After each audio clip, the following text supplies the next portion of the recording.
unrecognizable. Audio messages from the shadows. But one message is clear, and it says, brace yourself for the Nosleep podcast.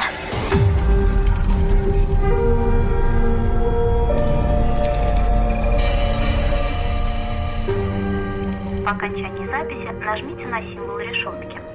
You're doing a good job. You're doing a good job. You're doing a good job. You're doing a good job. You're doing a good job.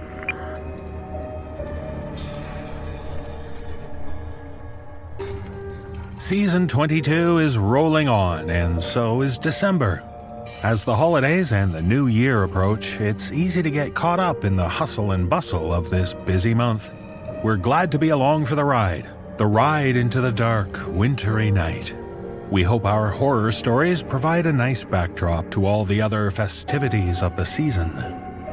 And on a personal note, I want to express my sincere thanks to the many people who reached out over the past couple of weeks while I was dealing with some health issues. I was very touched by your warm, caring comments. It's nice to have the ailments go away while your kind words linger. So thanks for bringing some light and love into what was a rather unpleasant week. And how appropriate that this week's episode deals with people who are facing problems in their life. We all have to learn to overcome the struggles we face, but sometimes when we're dealing with a problem, the things we choose to do in response to those problems lead only to more problems, usually much more serious. Now, do you dare pick up your phone and listen to the voices calling to you?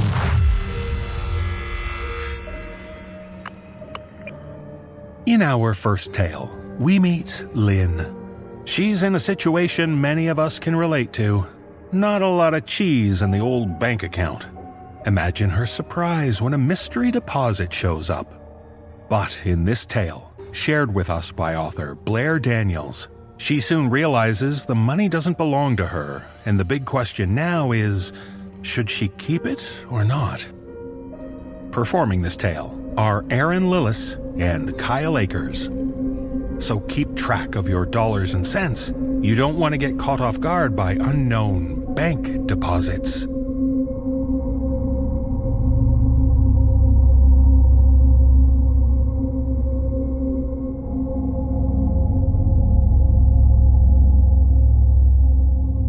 The first deposit came on a Tuesday. I was on my way to lunch when my phone vibrated in my pocket. Woohoo! You just got paid! My budgeting app gleefully told me. That's odd, I thought. Payday wasn't until Friday. I opened the app to find a deposit of $250. It was from a sender I didn't recognize. It was s22e02 I quickly shot off a text message to my husband because it was our joint account, but he didn't recognize it either. My next thought was PayPal. I did occasionally get weird payments. I have a crafting side hustle that's more of a side crawl, but those payments usually say PayPal in the transaction. So who was just giving me money? Must be a scam. But as the hours went by, I didn't get any weird texts or phone calls. That fat $250 just sat there in my bank account, taking up space. I told my husband about it when I got home. We should give it back. I don't think we can do that. Sure we can. We can call the bank. Tell them to reverse the transaction. I shot him a look. Or we could just keep it. Someone did give it to us. That's unethical. What's unethical is forcing the kids to eat rice and beans for lunch every day. I slammed the refrigerator shut and plopped down on the couch. Look, I feel a little weird about it too, okay? But it's not like I picked up a wallet someone dropped and found $250 in it. Someone actually gave this to us, whether it was accidental or not. We argued about it until we went to sleep. Well, not really argued, more just aggressively talked at each other. With 3 kids and 2 full-time jobs, neither of us had the energy to properly argue anymore.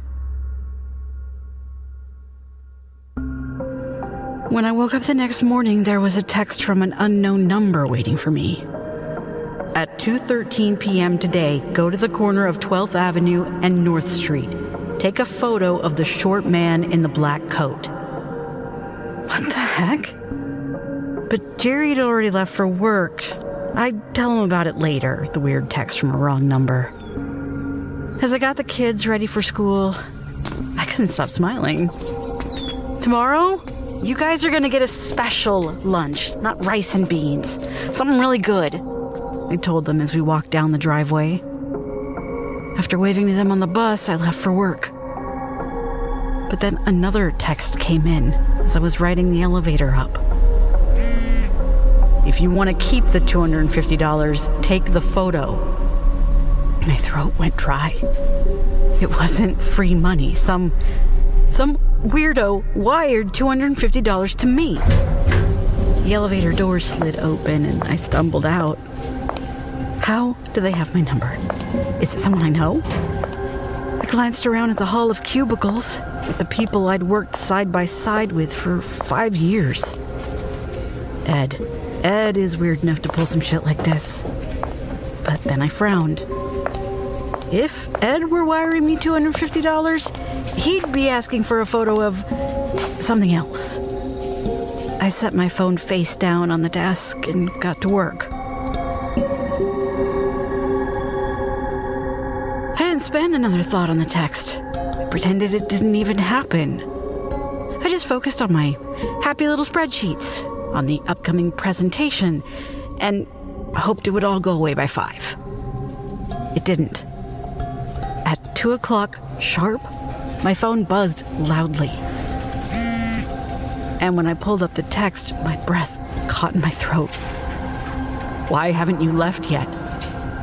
I glanced wildly around the office, but nobody was looking at me. I ran over to the window. The sidewalk below was filled with people, but none of them were looking up in my direction. Fear pounded through my veins. You want to give your kids that special lunch tomorrow, don't you? I froze. No. They'd been in my yard, watching me. And now they were somewhere on the street or in this very office, watching my every move. I shot up from the desk and I ran to the elevator. It took me 8 minutes to get to the corner of 12th and North, running, in heels. Panting, I glanced around at my surroundings, but I didn't see anything out of place. A woman jogging by, a mother pushing a stroller, 2 businessmen arguing as they crossed the street. And at 2:13, a short man in a black coat strolled into view. He pressed the button for the crosswalk. Quickly, I whipped out my phone, pretended I was texting, and snapped a photo of him. I rushed back to the office building, tears stinging my eyes as my fingers slid across the screen. "Here's your photo," I texted with the image. "Now leave me the fuck alone." After work, I went to the grocery store. I got my kids organic sliced turkey and aged Gouda and fucking gourmet Swiss chocolate for lunch tomorrow. I played their stupid little sick game. Damn it if I wasn't going to reap the rewards. As the goods approached the conveyor belt, my phone vibrated. "Woohoo! You just got paid!" My heart fell into my stomach, and it fell through the floor when I saw the amount. $1,000. Whatever they were going to ask me to do tomorrow, I had a feeling it was going to be a lot worse than taking a photo of some random guy. Threw my groceries into the trunk of the car, the whole world going blurry with my tears. Just ignore it. Whatever they ask you to do tomorrow, just don't respond. They'll take the money back, and that'll be it, and then you can go to the police and tell them everything. But I was naive to assume they'd wait until tomorrow, because as I started the car, my phone buzzed again. drive to the pier. I stared at those 4 words, my heart pounding in my chest. And then I leapt into action. I don't want to play your sick fucking game, I texted, my hands shaking. Take your money back. I don't want it. Leave me alone. It's too late for that. I swallowed. What do you mean, it's too late? I wrote back. 3 dots popped up, showing they were typing. And then the message appeared. Because the cargo is already in your back seat. My heart pounded in my ears. You really shouldn't leave your car unlocked, Lynn. I closed out of the texting app, pulled up the phone, and began dialing 911. Something thumped against the back of my seat. Every muscle in my body froze. I held my breath. The shadows in the rearview mirror shifted, but I couldn't quite make out. Drive to the pier and you'll be safe. But if you call the police... I didn't need to finish that sentence. I swung out of the parking lot and drove as fast as I could to the pier. When I got there, I parked in a dark little corner and cut the lights. Now in the darkness and the silence, I could hear them breathing. A steady rush of air right behind my ear. Close your eyes. I squeezed them shut tight.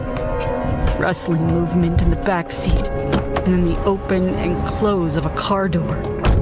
Faint footsteps on the pavement, receding into the darkness. I let out the breath I'd been holding.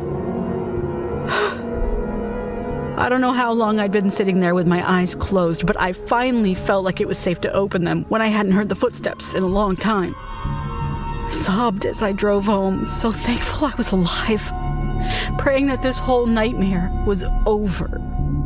That whoever this person was, they'd used me as much as they could and would move on to the next poor soul. I wasn't so lucky. Because this morning when I woke up, I had a new notification. Woohoo, you just got paid. The amount? $10,000. I called in sick to work. All I could do was sit there staring at my phone, my heart pounding in my chest. I couldn't eat, couldn't focus, couldn't move, because I knew sooner or later I'd get the instructions. It was almost noon when my phone pinged. Hands shaking, I picked it up and stared at the message. Deliver the package to 12 Maple Avenue. Package? What package? The doorbell rang, followed by a dull thump on the porch. No. The kitchen swam beneath me. Slowly, I forced myself up, then I walked to the door and swung it open. At my feet, there was a brown box. It wasn't that small, about a foot on a side. Heart pounding in my chest, I reached down and picked it up. It was heavier than I expected, but not exceedingly so. Taking deep breaths, I started back inside. I stopped. There was a pool of dark liquid where the box had just been. I lifted the box up and saw in the center the cardboard was wet, soggy, stained dark red. I dropped the box and screamed. It made a wet thwack on my front porch. I leapt inside and slammed the door. My phone on the kitchen table. The screen lit up with a message. Slowly walked towards it, the pain building in my chest. Deliver the package, Lynn. I texted back, my fingers flying over the screen. Fuck off! You're sick! I'm calling the police! The reply came back almost instantly. You'll be dead before you get the chance. I whipped around, and then I saw it. On the other side of the street, A black sedan with dark windows idled by the curb. My throat went dry. If they were holding a gun, they'd have a straight shot at my head. I ran into the living room and ducked behind the couch. No one could possibly see me through any windows. Hands shaking, I raised my thumb over the dial button. We have a second car at JCP Elementary. It's recess. All I have to do is give the word. My throat went dry. All the air was sucked out of my lungs. I couldn't breathe. Please, I typed back. Please just leave us alone. The reply popped up. I will if you deliver the package. This is your final task. I got up, slowly walked into the kitchen. Through the window, I could see the brown box askew on the steps, the wet, darkened stain. And please don't drop it again. It's fragile. Shaking, I made my way back to the door. I picked up the box. Something thunked against the side as I rotated it in my hands. I swallowed and tried not to imagine what was inside. I stiffly walked to the car, put the box into the passenger seat. Then I got in the driver's seat and stared out the windshield. I can't do this. But when I glanced in the rearview mirror, I saw the black car idling at the curb, watching me. As I drove, I couldn't stop glancing at the box, at the dark red seeping into the gray cloth of the passenger seat. Deep down, I think I knew what was in the box. But that didn't stop me from pulling over to the side of the road just outside of town and taking a peek. My hands shook as I pulled off the tape. As soon as the seal was broken, a horrible smell filled the car. Gasping, I grabbed the flap and quickly pulled it up. And immediately vomited. It was a head. The head of an adult man. I grabbed the flaps and pushed them shut, grabbed the tape off the floor and quickly sealed the box again. Rolled the windows down to get rid of the smell. Gasped in gulps of fresh air. Because in the quick flash I'd seen, the face looked familiar. It looked like the man I'd taken a photo of in the black coat. I hit the gas and sped through town until I was turning into Oak Grove, the community of McMansions built several years back. I passed brick archways, white columns, sprawling lawns of green. I frantically looked for the number 12, and then I found it. The house was grand, sitting on top of a hill. White columns stretched up to the sky, and a large window reflected the clear blue sky. I pulled up to the curb and grabbed the box. Then I burst out and ran up to the front door. I could hear the thump, thump, thump of the head rattling inside with each step. A wave of nausea hit me, but I forced myself to concentrate on my steps. Almost there. Almost. As soon as my feet hit the porch, I dropped the box and got the hell out. When I was halfway down the hill, I heard the door creak open behind me. Then a pause, and then a woman's scream. I kept running, dove into the car, hit the gas, and peeled down the road. When I was finally back in my house, every door locked and sealed, I sent off a final text. I delivered the box. Our transactions are over. Never contact me again. I stared at the screen, my eyes watering. And then 3 little dots popped up. You weren't supposed to open the box, Lynn. The phone slipped out of my hands. And then I began to sob. My entire body shook as I imagined what horrible things this person would ask me to do next. knowing that I was powerless, that they knew where I lived, where my kids went to school. But it's been a month now, and I haven't heard anything. I've been watching the news closely. I learned the man who died was a local businessman, a corrupt one who'd embezzled quite a bit of money. He had so many enemies the police didn't even know where to start. They never traced anything back to me, or presumably the person who'd been texting me. Then last night happened. There'd been a break in the case, according to the news broadcast. A break that police were confident would lead them to the killer and any accomplices. They found the murder weapon, buried in some muck in the water, next to the pier.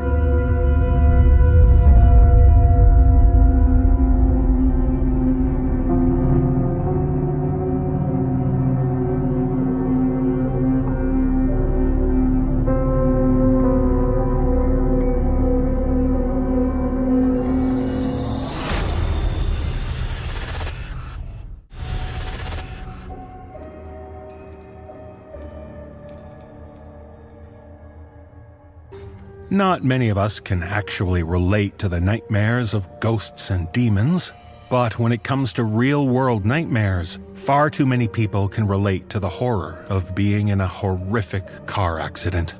Even worse, not everyone in your car survived it. But in this tale, shared with us by author Adrienne de Leon, a couple have been in a violent wreck with their baby. The couple survived, and it appears so did their child. Performing this tale are Graham Rowett and Lindsay Russo. So take care on the roads around Santa Cruz, especially if you're on the 17.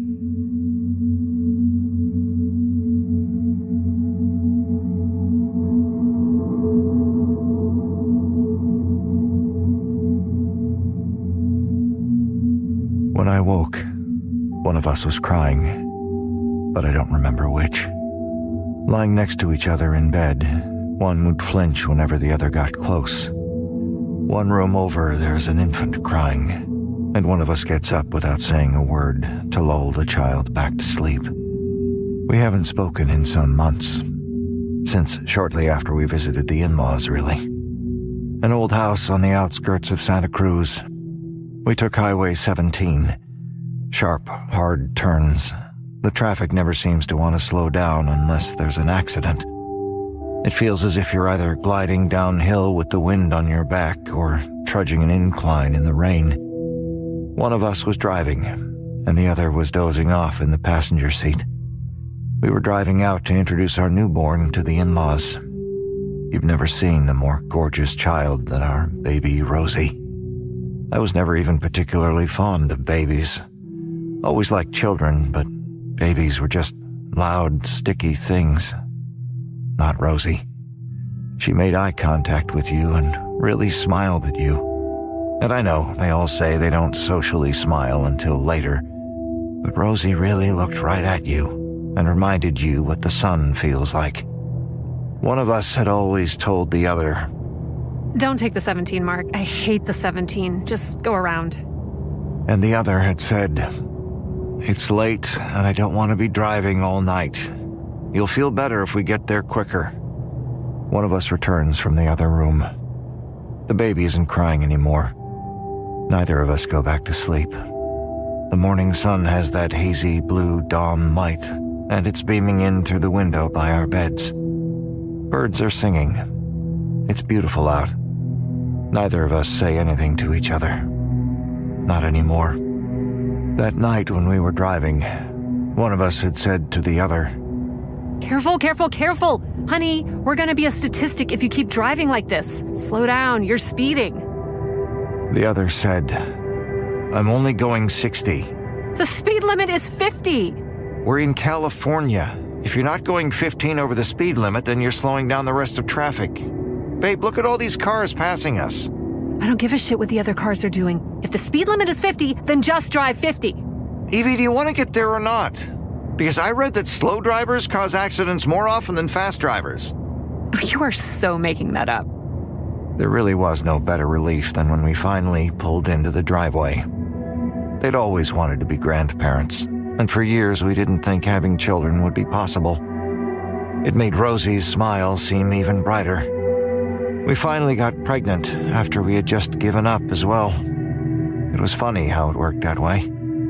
Without knowing it, Rosie was the shining beacon of years of sitting by the sink staring at a pregnancy test, dozens of doctor's visits, months of us feeling like there was something wrong with us, and like we could never be truly whole. It wasn't until 11 at night that we finally left Santa Cruz that day. A couple months later, guilt had gnawed its way and burrowed through a painful hole in the chest. We were sitting in that same hazy blue light of an early morning, laughing, squeezing past in our small kitchen. Our hands grazed each other's skin at every opportunity. At the time, we had just returned home from Rosie's pediatrician, a clean bill of health for a smiling baby, until the doctor turned to us both and said, "Rosie's much smaller than we'd like for her age." The doctor assured us that babies grow at different rates, but it's something to look out for. There didn't seem to be anything wrong internally after the accident, but they told us to watch her eating and to make sure she stays warm. Later, we were home and the baby was sleeping. One of us looked up and smiled. I'm so happy. It's such a miracle Rosie wasn't hurt in that accident. The other stopped moving. The hands we were holding were let go. Evie, I have to tell you something. That's not our Rosie. What do you mean, that's not our Rosie? I mean, Rosie isn't in our crib right now. Well, that's Rosie now, but it isn't our Rosie. I don't remember which one of us was driving when we went home. It was late, and sometimes when you're driving late at night, you can feel yourself losing focus. It's like your vision blurs the road. Things get out of center and far away, and then your vision gets jolted back to normal by the harsh purring from the shoulder of the highway. One of us had drifted to the fast lane slightly. The car in that lane had swerved and bumped the center divider. The blaring horn had woken everyone in the car up. The car swerved back into their lane, and one of us overcorrected, and the car had completely lost control. It spun a couple times. Our car was completely turned when the car behind us rammed into the passenger side door. There was a long moment of shock after the car had finally stopped skidding on the road. It was maybe only 30 seconds, but 30 seconds can be forever sometimes. When you don't hear crying, and you think to yourself, there should be crying. Why isn't there crying? One of us was unconscious in the passenger seat with blood coming from somewhere on their head. There was too much blood to tell where from. And Rosie, her head wasn't perked up, looking curiously at her surroundings. It was slack. When the one who was still conscious got out of the car, the first thought was to scream and ask for help. It's our daughter. She isn't crying. Please. Then one of us called 911, screaming into the phone, and a heavy weight bounded the knees to the pavement. The operator assured that help was almost there. It was not. After a while, one of us stopped screaming, but I don't remember which. The other driver had broken through their windshield. The skin tone on their face was unrecognizable under all the blood, and their eyes looked like blisters covered with tiny shards of glass. You can't really explain what your body does when you're in that kind of shock. That trauma. Your body becomes a foreign object. Your hands become foreign tools. And when those tools pick up a dead woman's live and healthy baby as your own, you don't recognize yourself anymore. One of us picked up the baby from the other car. The other was still passed out in the passenger seat. The other infant was delicately placed in the back seat, wailing and screaming and kicking. Rosie was ever so silent and well-behaved. She put up no fuss when her small body, growing more and more rigid, was placed in the other car's car seat. The other infant was buckled into the car seat in our car. When the ambulances arrived, one of us was surrounded by men saying, "Sir, we'll take over from here," and, "Ma'am, are you okay? Ma'am, you've been in an accident. Do you know where you are?" to the other. When the one telling the story had finished, hands shaking and a burning sensation under the eyelids threatening a wave of tears, the one listening stared, horrified. That's not funny, Mark. But the one who told let the story linger a while longer. Stop, seriously, that isn't funny. And then it got worse. Mark, what the fuck is wrong with you? What the fuck is the fucking... Mark, stop! Mark, say you didn't do that. Mark, I'm fucking serious right now. I'm not playing this game with you. We were having a good day, and I'm not joking around. Just tell me that isn't what happened. Mark, what the fuck? Hours of incomprehensible screaming and shaking the one who told by their shoulders, spit flying out from their mouth, a raw and burning throat, and then a wailing sob that lasted the night until the morning sun reminded us both of a world that was continuing to exist while ours stopped. The one who told, thinking, "I didn't have to tell. Why did I tell? I could have kept this up. And now look at her.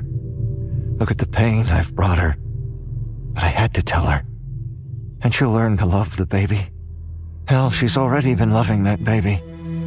One of us had no idea that what was worst of it all was that the other had been loving the infant and hadn't even noticed a difference. Shouldn't a mother know when it isn't her baby? What was wrong with her? Doesn't a mother always know? Months of dressing and changing diapers and having joyful, engulfing laughter with a baby so full of life. And it wasn't our baby. What kind of a mother can't tell the difference between her own and another? Ever since being told, the infant had been put to bed on its stomach. One of us had read that doctors think SIDS was less likely if the baby slept on its back. One of us having prayed for an accident. The other had no idea, thinking dreamily that the other would get used to it. The silence between us wasn't broken from that day until this morning, when one of us, shaking and crying, had finally said, Where is she? "Didn't you just go check on her?" No, I mean Rosie. "Oh, Do you even know? yeah. She was buried with the mother. A pain so sharp and piercing had found the heart, and it rotted. The one who heard swore they could smell their own heart festering inside their own chest, swore they could feel the maggots wriggling and feeding on the death and the bleeding. In a strange way, that pain and the parasites feeding on the heart, one of us felt it was the closest thing they had to Rosie. The pain that her absence left. One of us got up without saying a word and decided to shower. The other waited for the sound of the water spraying from the bed, and then decided to go to the kitchen and get a knife. The knife bounced reflections from the early morning light above the infant for a long time, thinking. The infant smiles and waves its hand, staring at the light on the ceiling. The infant doesn't know that someone else is sleeping peacefully with its mother. It didn't ask for this. No child ever really asks for anything, one of us thinks. Every child in the world is unknowingly born into a trauma they will have no control over.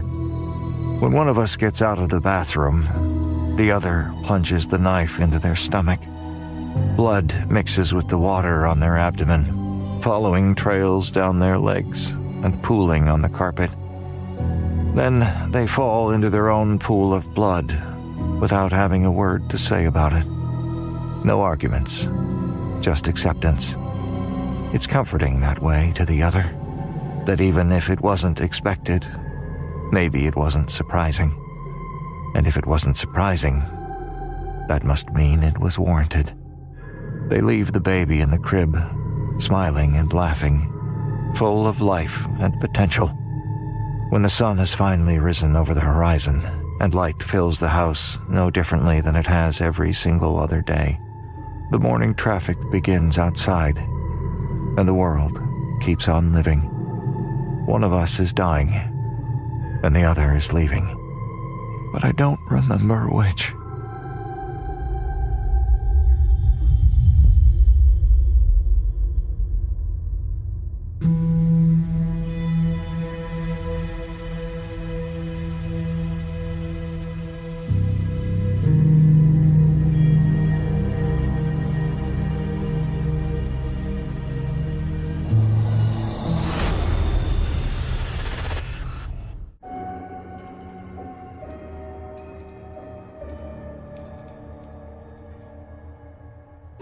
You know, as an actor, I can relate to the thrill and challenge of auditioning.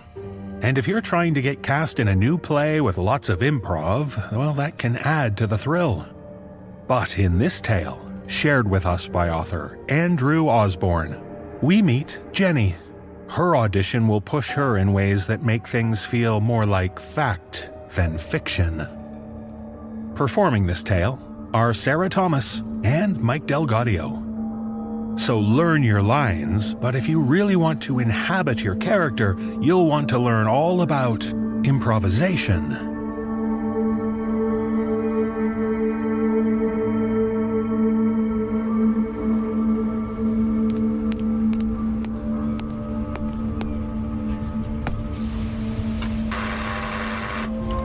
Hi, I'm, here for the audition?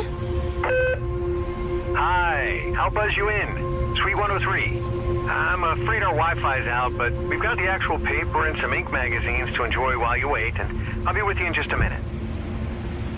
Okay, yeah, thanks.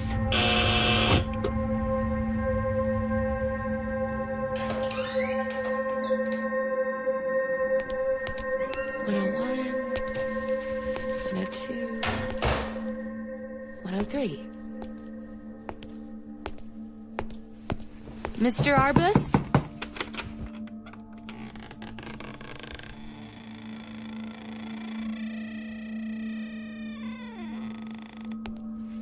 Hi, I'm... hello? It's pretty disheartening, isn't it? Excuse me? Vogue. We keep it around to remind ourselves how, courant we are. But I always get very depressed when I flip through it. So much surface, so little reality. And all the damn ads. Yeah. I sometimes wonder who they're for. I mean, there are products, but you can't just buy what they're selling, if you know what I mean. So you're Jenny, right? Yes, hi. And you're Mr. Arbus? Oh, no. I'm Jack Cage. Mr. Arbus isn't here right now. I'll be conducting the audition for him. How are you at cold readings? Well, I try. Good enough. Okay, so today you'll be reading the part of Jenny. Jenny? Hey, sounds like I'm made for the part. Sure, that's a good sign. Is there anything I should know about her, or...? No, just start right at the top of the first page and I'll read the other lines. Okay. So,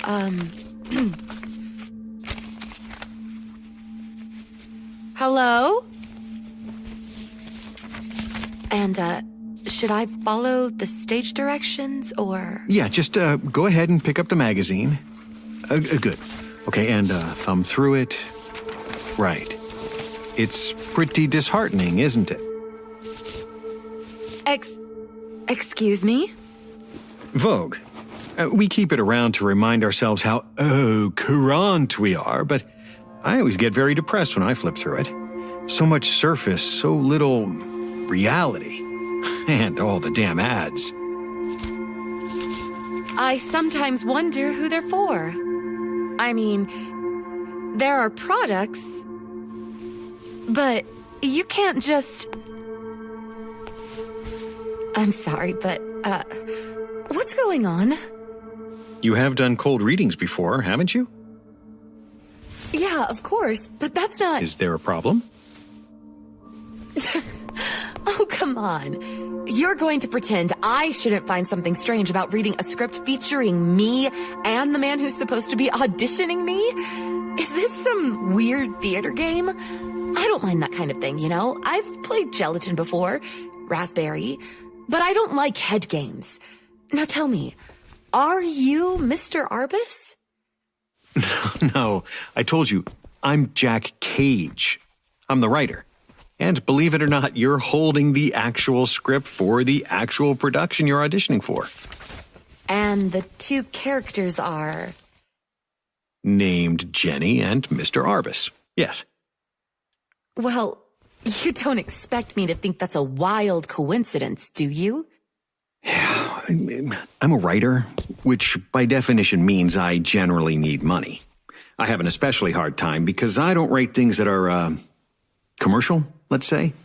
Mr. Arbus is this, well, I would say crazy, but he's rich, so that makes him eccentric. Where was I? Oh, yeah, so I joined up with him a few years ago because he thought he could use me and, I needed a patron. Well, the upshot is he recently commissioned me to write a play in which he's the main character. The Jenny thing, it really is a coincidence, though. Believe me. Mr. Arbus must have an incredible ego. Beyond belief. Would you continue, please, from where you were? All right. I'm sorry. Anyway. I mean, there are products, but you can't just buy what they're selling, if you know what I mean. I know exactly what you mean. So you're Jenny, right? Yes. Hi. Are you Mr. Arbus? Yes. Please, though, call me Jack. Okay. I need work, but I'm not going to put up with crap like this. Sorry? Oh, don't give me that, Jack. Are you schizo? I mean, I'm very open-minded, but I will not put up with mind games. So what is your real name? Arbus or Cage? My name is Jack Cage. Here. Look, here's my license, see? Jack Cage. I wrote the production, and I'm assisting Mr. Arbus. Jack Arbus? Yes, Jack Arbus. It's a very common first name, like John, Steve, Mike, and Gustav. The production we're doing will run 8 weeks, with a weekly paycheck of $2,000. It's a little avant-garde, yes, so if you don't feel comfortable with that, I can call the girl I've got scheduled for 6 to come early and give myself an early evening. I'm sorry. I'm sorry.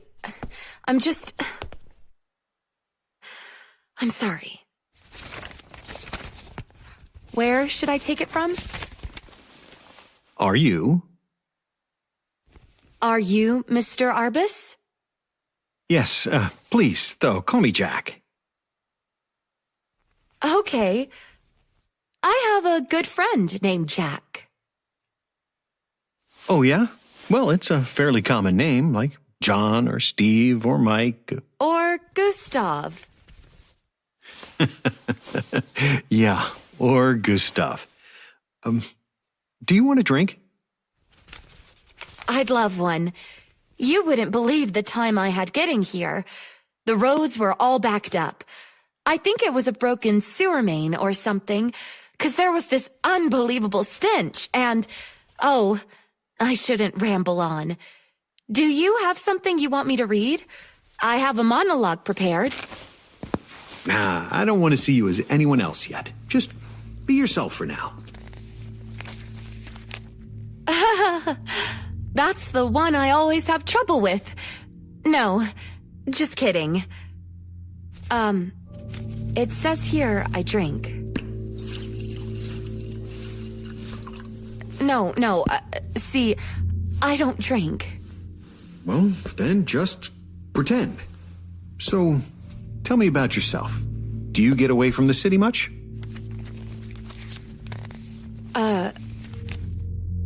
My next line is blank.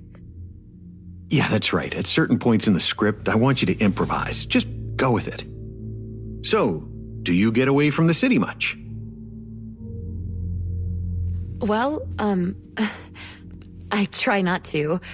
I was born and raised in the suburbs, but once my father left, I moved into the city and I've been here ever since. I can't sleep anymore unless there's sirens and honking and people shouting in 40 different languages and lights from skyscrapers everywhere. That's weird, isn't it? Not for a city girl. So, why did your father leave? If it's not too personal. No, I don't mind talking about it. It was more educational than traumatic. He was a real hippie, you know? I was brought up with all this incredible music in the house. He'd play King Crimson and Jethro Tull and... he liked Jethro Tull a lot. He could play the flute. And sometimes he'd get stoned and sit in the living room and turn off everything except the lava lamp and... yeah, we were lava lamp people. But he'd sit there in the dark with his flute and jam along with Jethro Tull. It was really nice. I loved him a lot. My friends liked him too, but mostly because he sold them hash and pot and stuff. Anyway, he couldn't handle living in the suburbs. My mother is the best too, but she's one of these really earthy people, you know? Loved the family, pillar of the community, blah, blah, blah. She was in the Methodist Church bell choir, for God's sake. How did they meet? I guess she was a little wilder back in the day. Or she wanted to be. And he seemed like an adventure to her. And Dad would always say he married Mom because he'd never had a really pretty girl be nice to him before. I would have liked to have met him. Oh, he's still around. He writes to us all the time. I mean, he really loved us. He still does. He's in a band now, which is great. Last letter I got was from, Austin, I think. But he moves around a lot. Anyway, I don't blame him for leaving. You could tell how unhappy he was. Trapped in the suburbs, going to see bell choir competitions. Did your mother understand?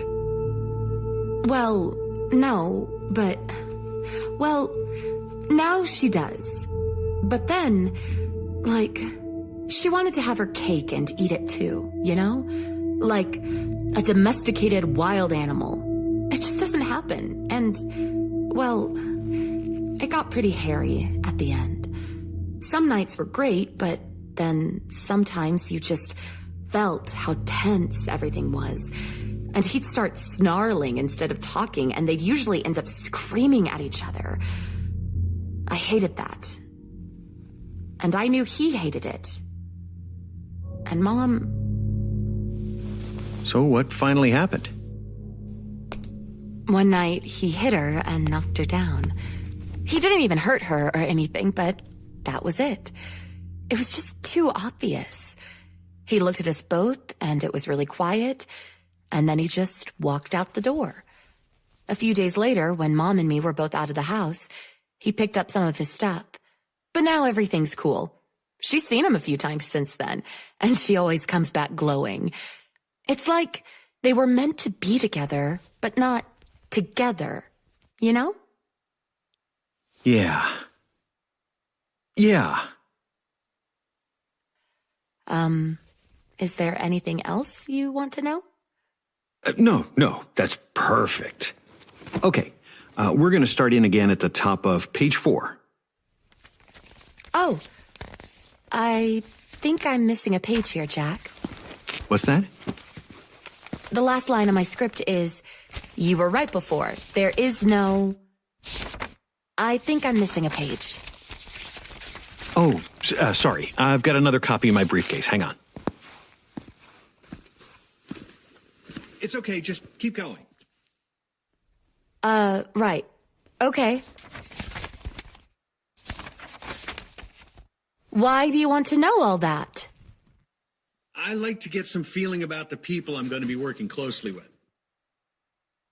Well, do I give off good feelings? Oh, yes. Or else you wouldn't have gotten this far in the audition. Oh. Really? Mm-hmm. Hold on. Let's just pause here for a second while I find you a replacement page. Hold on. Oh, sure. So, like, am I the first person to actually, stick around this long? What? Oh, no. There are 2 or 3 others I was seriously considering, although, and I don't want to throw you off, but you have a very good shot at this, because the others were eliminated after this round of the audition. And you seem much more right for the part than any of them did. And what is the part, Mr. Cage? This whole thing is very interesting, but I'm not really sure what you're looking for. Don't worry, you're doing fine. Yeah, you said that, and I'm glad, but I really would like a little more information about all this before we go on, if you don't mind. Well, Mr. Arbus will be filling you in on that. He should be here any minute. I'm only doing this because he called and said he was running late. Actually, he'll have the final say on who gets the part. Will I be playing opposite Mr. Arbus?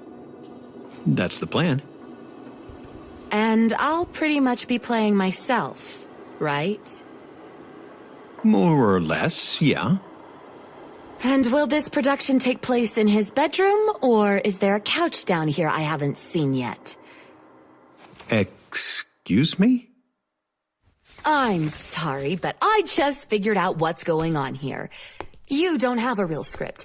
You won't tell me anything about the production. You ask me about my personal life and give me booze. Either you or Mr. Arbus or both of you are pretty hard up. So, what? Do you screen to find good-looking bimbos and then hand them over to Arbus?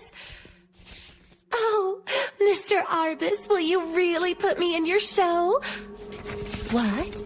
You want to see my legs? Okay. My fanny, too? Well... Okay. What? Do you get the leftovers?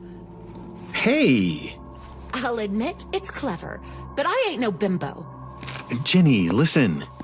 Touch me and I'll turn you into a mezzo-soprano. Have you eaten dinner yet? You're kidding, right? I'm sorry, it's just... I'm starving. I really thought he'd be here by now. I was gonna go eat and let him take over, but if you don't mind. Well, goodbye, Mr. Cage. It's been an experience. Please, Jenny, sit down. I owe you an apology. This is terrific. Have you ever eaten at Yato's? No. It's great. You want some? No. All right. Okay, look, yeah, you really do deserve an explanation. Yeah. So Arbus and me sometimes forget in the middle of all of our experimental theater crap that we're working with real people. Yes, I understand how it must seem to you. But I gotta say, as the writer, I have to admit I'm pleased that all this has made you a little edgy. I hope it has the same effect on audiences. All this? The script, the manner in which the audition has been conducted. It all goes along with this movement we're working on. Reality theater, we call it. We have the actors and the actresses seemingly play themselves, so the audience is never sure what's spontaneous and what's planned. But, of course, it's all planned. Of course, you don't have to go on with it if it makes you feel uncomfortable. It does, actually. But, well, I guess I can walk out the door if you try anything. And I'm just warning you now, I know Krav Maga, so... Look, seriously, you don't have to. I mean, God, are you always this paranoid? I just don't like getting ambushed. Well, look, enough of this crap, okay? This is a legitimate part. I'm not trying to hustle you or get in your pants or whatever you think. And if you can't handle that, then I think the audition is over. Otherwise, could you please start from where you left off? So what happens now, Mr. Arbus? It's your line. I thought you had this thing memorized. I am so sorry I snapped at you. It's been a long week, and I really do think you're right for the part. I'd hate to give you a bad impression. No, that's okay. I guess I was being... what? Unprofessional? But you just never know, you know? A woman has to be careful. I understand. Anyway. Oh, do you want one of these egg rolls? No. I also have some wontons in back. No. Well, yeah. Okay. That sounds good.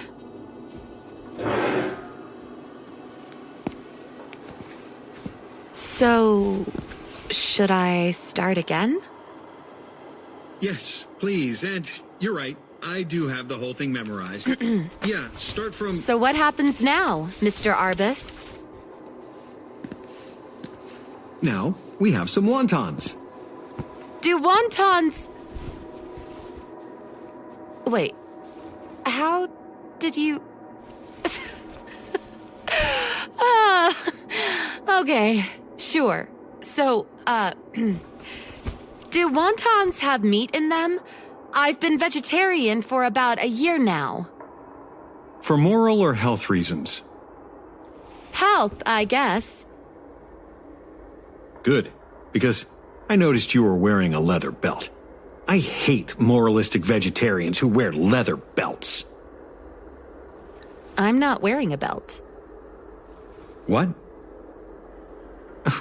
I know, but, you know, that doesn't really matter for the audition. Yeah, but I bet you wish I was wearing a leather belt, right? I think I'm getting the hang of this now.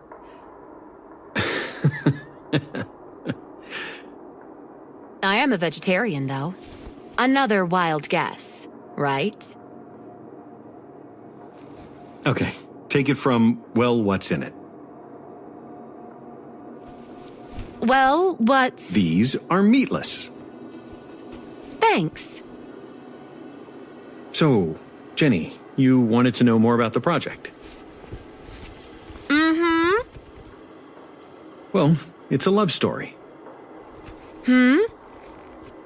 Yeah, of sorts. Tell me, Jenny, who was your first love? I mean, not just a boyfriend, but who was the first man you loved?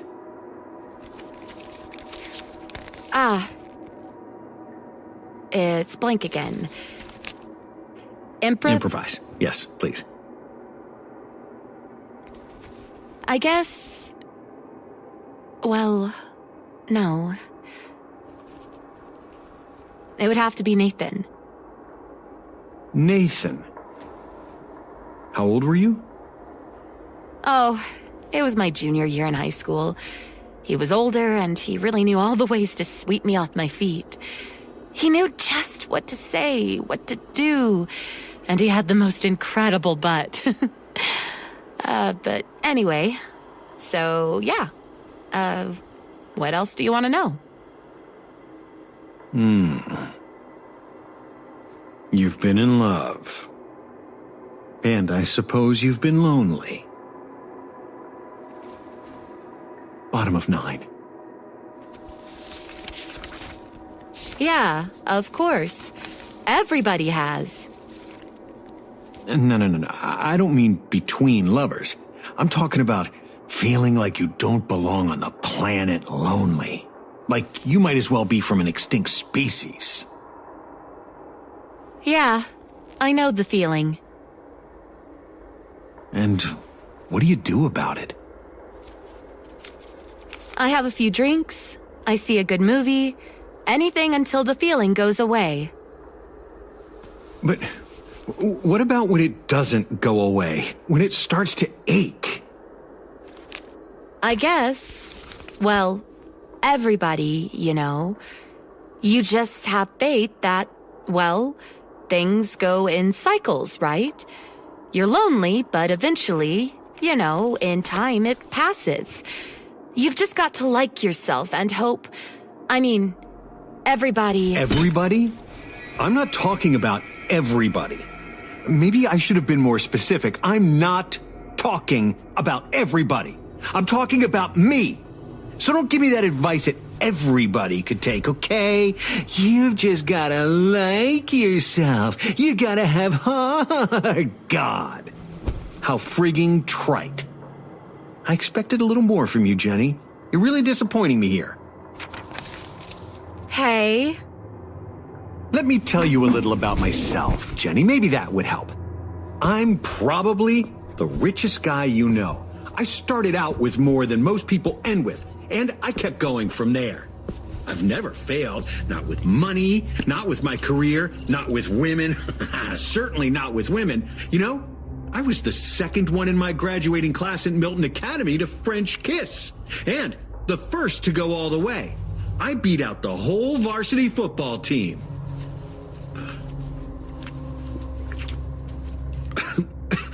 I'm excellent at that game. I'd get women even without being rich, and that's the truth. But it just doesn't do it, you know? I wake up in the mornings and I still don't have the first idea what all the frigging songs and movies are about. I still don't have the first idea what's filling up all those people who are everywhere, sighing and drooling at each other, saying, I love you. I love you so much. I couldn't live without you. My whole life, I can't think of a single person who couldn't live without me. So I pretend it doesn't matter and keep working. But I've gone as far as I can go. So then what do? Huh? I don't know. Of course you do. You drink.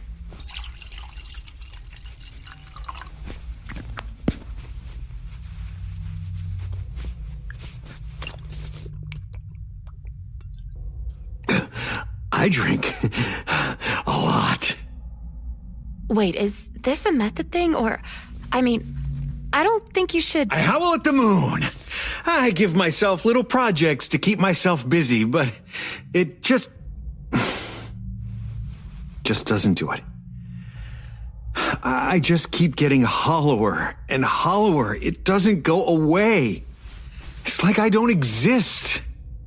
Like I'm a fucking ghost. Oh my God, are you bleeding? It wasn't a real bottle. Keep going. I'm fine. No! Oh my God! You really slashed your hand. You're bleeding everywhere. Read the goddamn script! No! I can't take any more of this. It's too strange. I don't want the part. I'm not who you're looking for. I can't do it. Well, okay then. Maybe you're right. I was expecting a much more professional attitude from you after reading your resume, but no, I think you're right. You should probably stick to conventional theater. I'm sure you can find work in a road company of Oklahoma somewhere or other. No! Wait, I'm sorry. Where should I take it from? Top of 13. Oh my God, are you bleeding? Oh my God, are you bleeding? No, I'm fine. That was stupid. I'm sorry. You're all right? Couldn't be better. Is the audition over? Or do you want me to come back later? No. We're almost done. I always make a fool of myself when I drink too much. It's very unprofessional of me. I'm sorry. But are you? I mean, what you said? No, it wasn't an act. I've never in my life been in love, and I never will. But why? I've always been an observer, an outsider. I try to plan things and predict how they'll come out. I'm very bad at improvisation. I'm bad at anything spontaneous, anything I can't control. And that's love, right? It sneaks up on you. Well, nothing ever sneaks up on me. So, what does this have to do with me? Don't worry. I'm not looking for a prostitute. It's an acting job. That's all. And if you pass the audition, you'll enter into an 8-week run with a $2,000 paycheck at the end of each week. You'll work from 9 to 4 and 7 to 9 each day. Each night, you'll receive a script that will cover the hours we'll be together the following day. There will be no sex scenes. The worst you'll have to put up with are a few stage kisses. Nothing you haven't run into in other shows. Wait a minute. Let me get this straight. This audition is for the part of your girlfriend in a phony relationship with every line written by you? I told you, it was avant-garde. Look, our first scene will take place on a subway.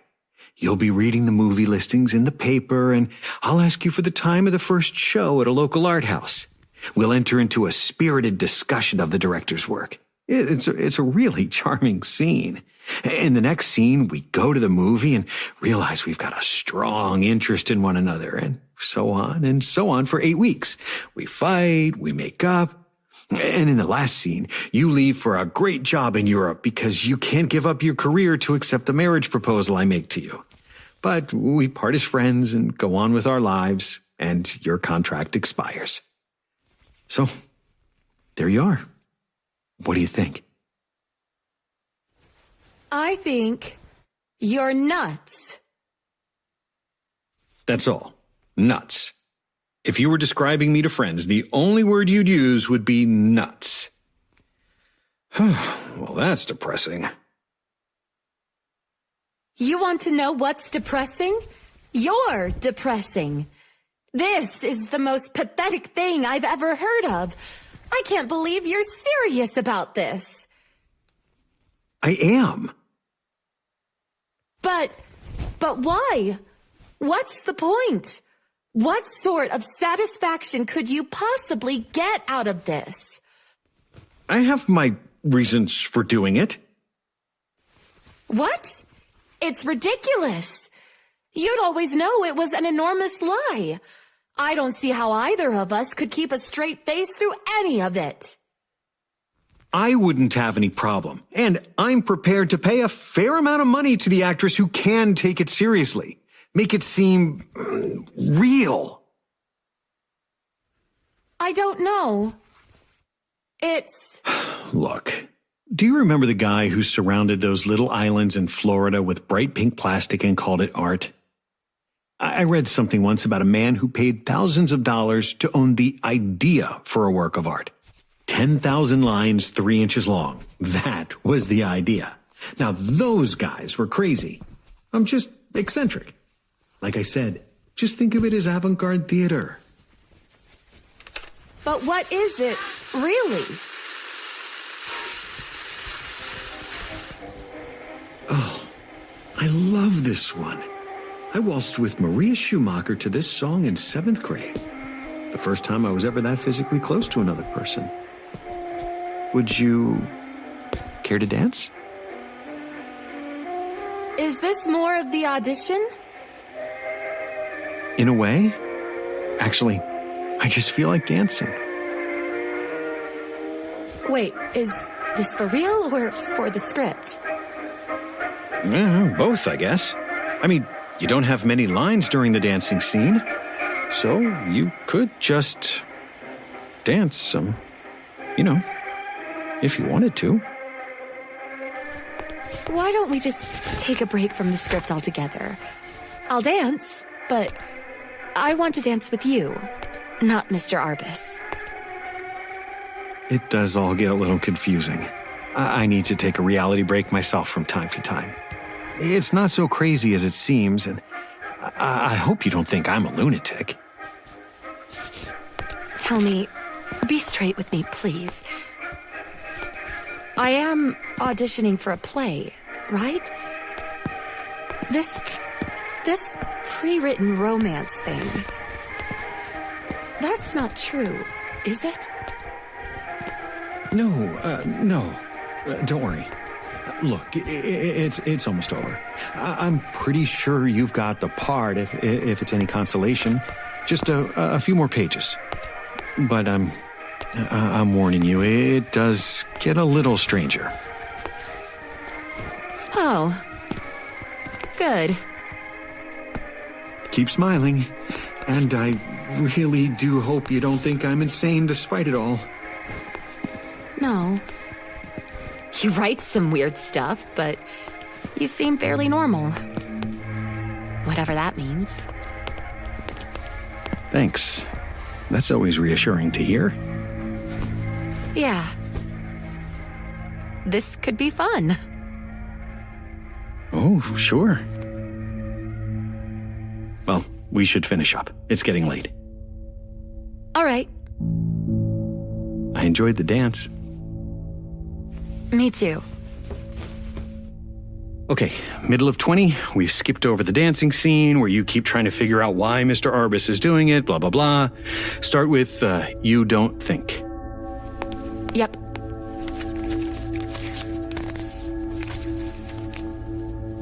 You don't think all this is going to make me fall in love with you, do you? No, not at all. I'll admit it would be nice, but I've already told you I've given up on expecting to find love. No, it's just, diversion. I know I'll enjoy it, and, well, frankly, you don't really have to. So, that's all of it. What do you say? Well, I'll need some time to think about it. Totally understandable. Oh, there's, one more thing. Kiss me? I beg your pardon? It's the last part of the audition. You've got the part so far, but I can't hire you if you can't deliver a convincing kiss, so, kiss me.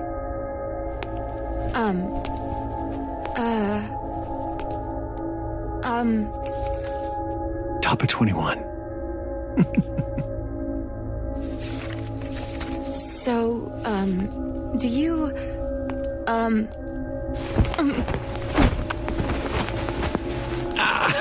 Wow!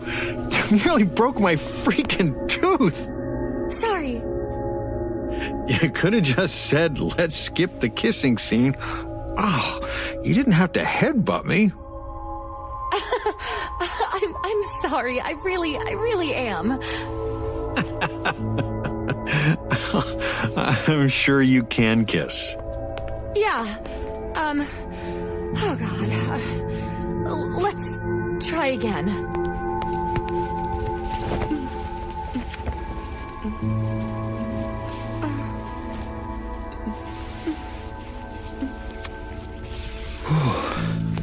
So, I guess that means you're interested in taking the part?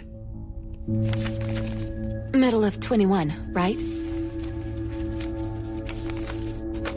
Yes, well, I guess you could say I'm considering it. Great. Great. Will we hear from you within the week? Yes, definitely. Well, Mr. Arbus, it's certainly been an experience. It certainly has. Be seeing you. Oh, Jenny, Yes? you were right before. There is no... sorry, you said you were missing this page, right? Yeah.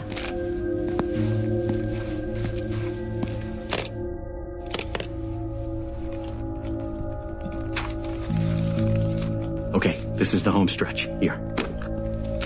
Take the page and just keep reading. Oh, and wait, one more thing. You were right before. There is no Mr. Arbus.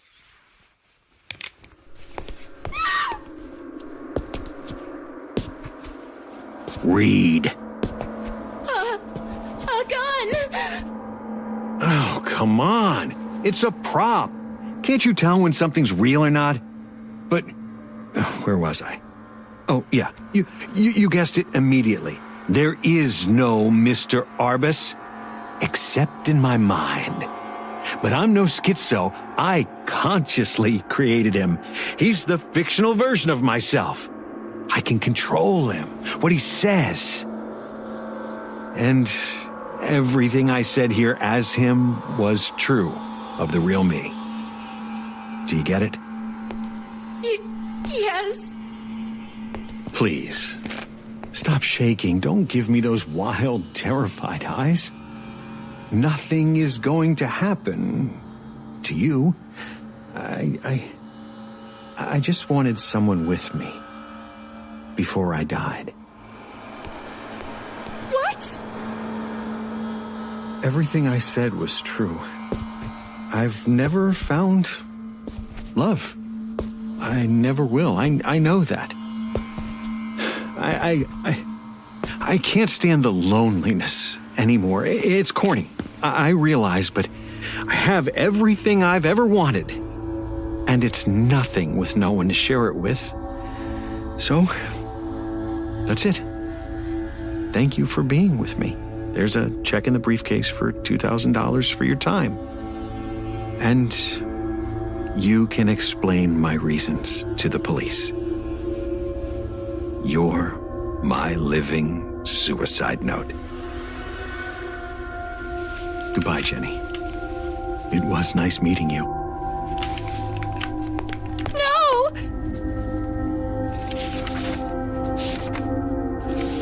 Jack? What do I say? That's it. The script ends there. Right. Improvise.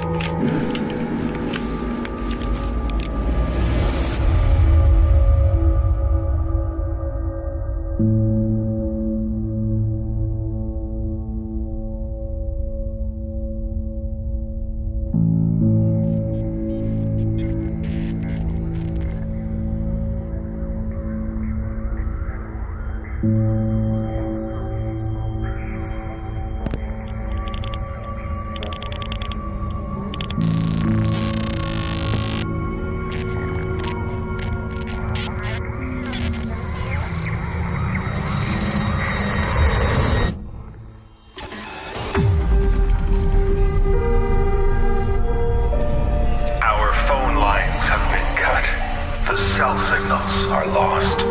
But we will return to delve into your darkest hang-ups when the calls will be coming from inside your house.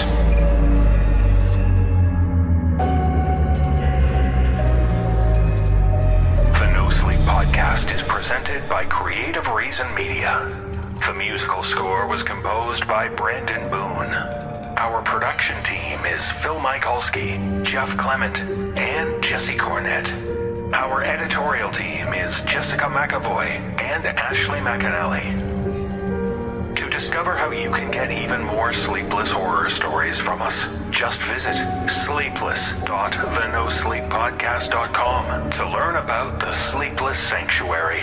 Ad-free extended episodes each week, and lots of bonus content for the dark hours, all for one low monthly price. On behalf of everyone at the Nosleep podcast, we thank you for taking our nightmarish calls. This audio program is copyright 2024 and 2025 by Creative Reason Media, Inc. All rights reserved. The copyrights for each story are held by the respective authors. No duplication or reproduction of this audio program is permitted without the written consent of Creative Reason Media, Inc.